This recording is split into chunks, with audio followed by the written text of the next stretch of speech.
नमस्कार, मी प्रफुल्ल कुलकर्णी, ॲडव्होकेट आहे आणि हँडरायटिंग फिंगरप्रिंट एक्सपर्ट आहे आणि माझा हस्तसामुद्रिक शास्त्राचा अभ्यास आहे. त्याच्यामध्ये रिसर्च आहेत, त्याच्यामध्ये 3 पुस्तकं आहेत आणि त्याच्यामध्ये मला अवॉर्ड्स भारतभरून एक मोठमोठाले अवॉर्ड्स मिळालेले आहेत. आता ह्या हस्तसामुद्रिक शास्त्राचा अभ्यास जो झाला तर कारण की मी एक फिंगरप्रिंट एक्सपर्ट आहे, 32 वर्षापासून काम करतो. मग फिंगरप्रिंट जे आहे ते फिंगरप्रिंट कधीच बदलत नाही.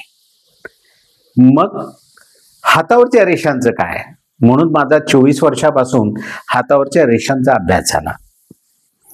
माझं जे काही कुतूहल जागं झालं त्याच्यानंतरचा हा अभ्यासाचा प्रवास हा आतापर्यंत चालू आहे.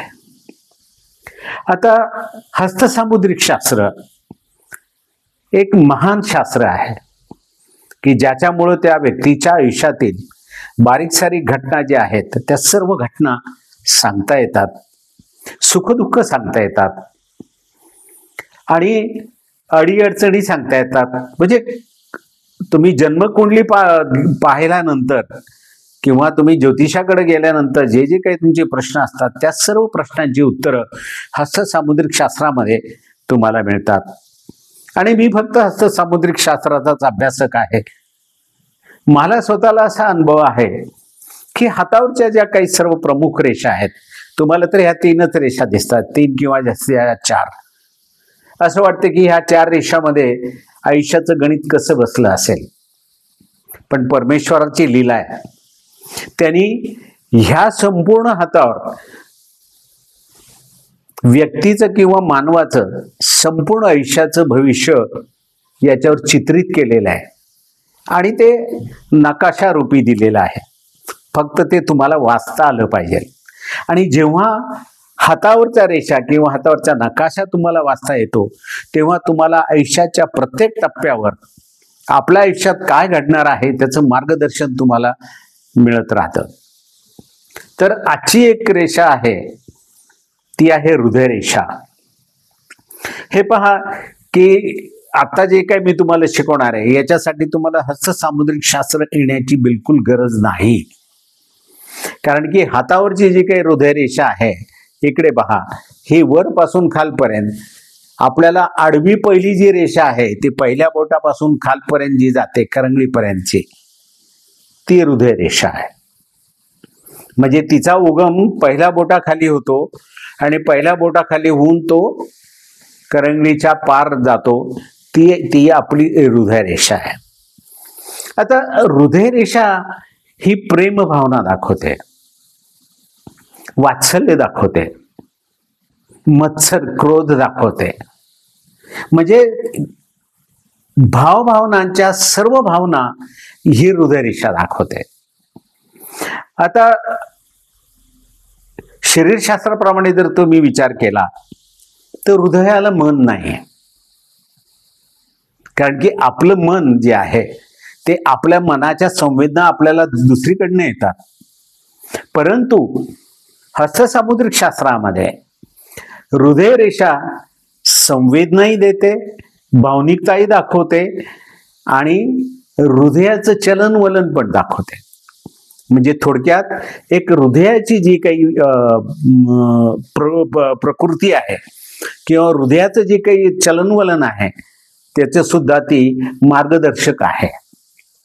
आता पहिल्याच प्रथम मी ह्या संपूर्ण एपिसोडमध्ये हृदय रेषा घेण्याचं कारण असं की आजकाल भावभावना ह्या खूप तीव्र आहेत, त्यात भावना खूप तीव्र आहेत.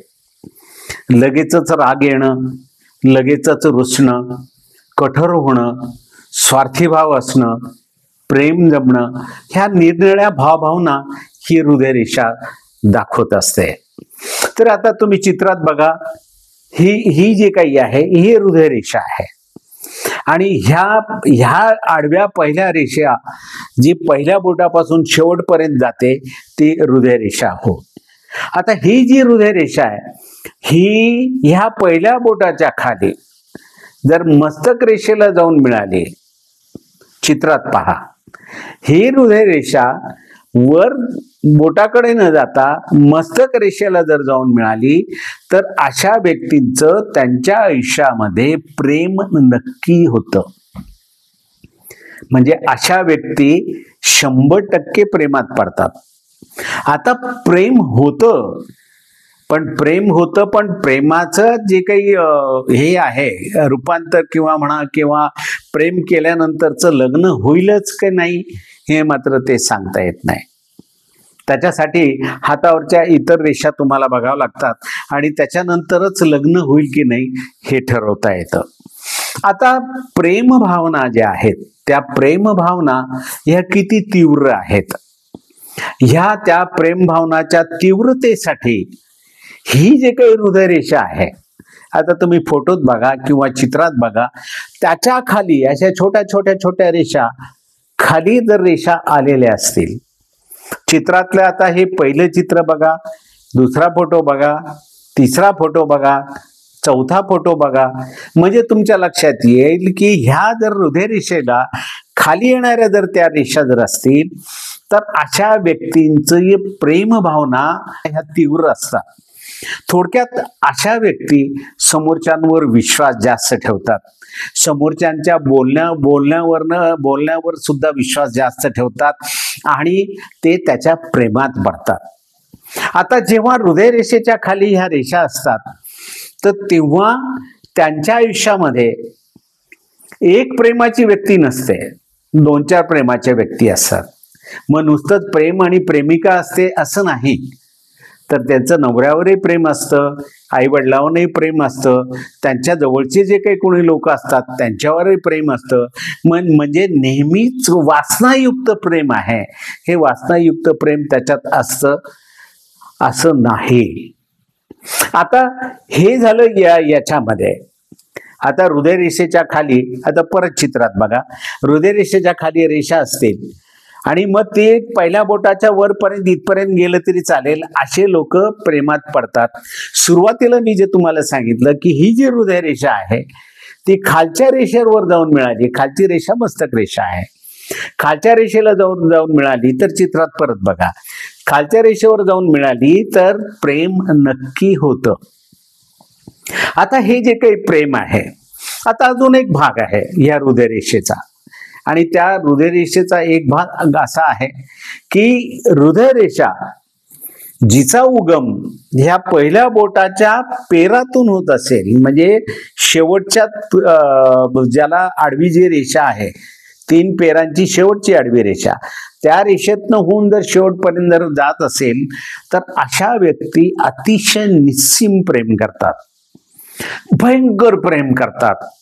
त्यांना कोणी किती जरी अडवलं, किती जरी सांगितलं की अरे तू ज्याच्यावर प्रेम करते तो असा आहे तो तसा आहे, नको हे करू, तरी ते ऐकत नाही. आणि त्यांचं आपल्या भाषेत जर बोलायचं झालं तर त्यांचं आंधळ प्रेम असतं आणि ते आंधळ प्रेम करतात. तर हे जे काही आंधळ प्रेम आहे तर ते आंधळ प्रेम घरातल्या असो बाहेरच्या असो सर्वांच्या विरोधाला जुगारून ते निस्सीम प्रेम करतात. इतकं त्यांचं प्रेम हे निस्सीम असतं. चला तर आजचा एपिसोड, प्रेमाचा एपिसोड आपण इथेच संपवूयात आणि पुढच्या एपिसोडमध्ये अजून नवीन नवीन गोष्टी तुम्हाला सांगणार आहे किंवा दाखवणार पण आहे त्याच्याबद्दल. नमस्कार आणि बघत रहा किमया हस्तरेषांची.